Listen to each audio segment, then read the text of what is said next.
pour le numéro ici, on vous dit qu'il y a un rectangle, on a sa hauteur puis on a sa base, qui possède la même aire qu'un carré dont le périmètre est de 24 cm. Détermine sous forme numérique le périmètre du rectangle.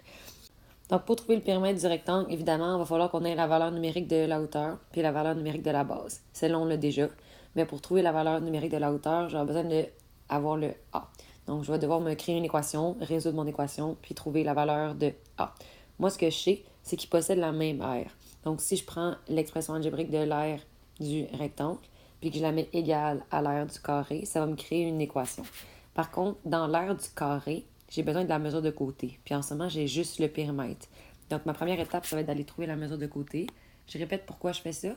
C'est parce que pour avoir l'aire du carré, j'ai besoin de la mesure de côté. Donc, première étape,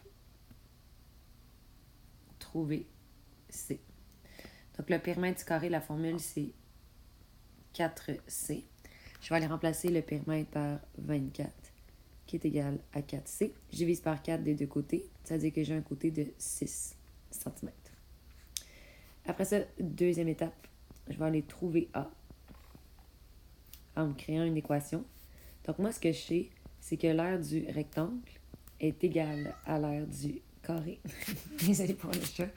L'aire du rectangle, la formule, c'est B fois H. L'aire du carré, la formule, c'est C à la 2. La base du rectangle, c'est 2.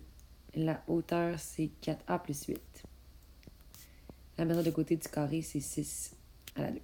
Donc, je vais aller distribuer le 2 à l'intérieur de la parenthèse. 2 fois 4, ça me donne 8A. 2 fois 8, ça me donne 16, qui est égal à 36.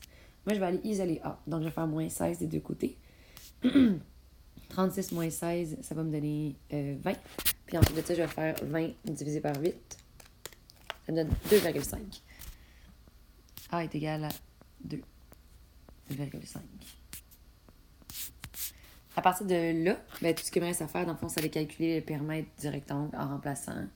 Donc, troisième étape, je vais aller trouver le périmètre. Vu que c'est une vidéo, puis je vais aller plus vite, je n'écrirai pas périmètre du rectangle, mais vous devriez écrire ça. La formule, c'est 2 fois la base plus 2 fois la hauteur. La base, c'est 2. La hauteur, c'est une expression algébrique qui est 4A plus 8.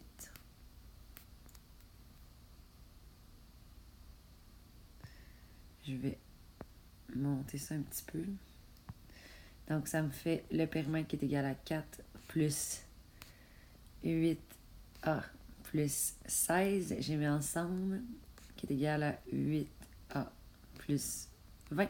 Puis, je vais remplacer le A par ce que j'ai trouvé tout à l'heure. Donc, 8 fois 2,5 plus 20. Puis, je vais aller tout simplement effectuer le calcul. Je vais juste monter ça encore un peu. Donc, si je fais 8 fois 2,5 plus 20. Et puis, ça donne 40. Ça veut dire que le périmètre de mon rectangle, c'est de 40 cm. Et voilà.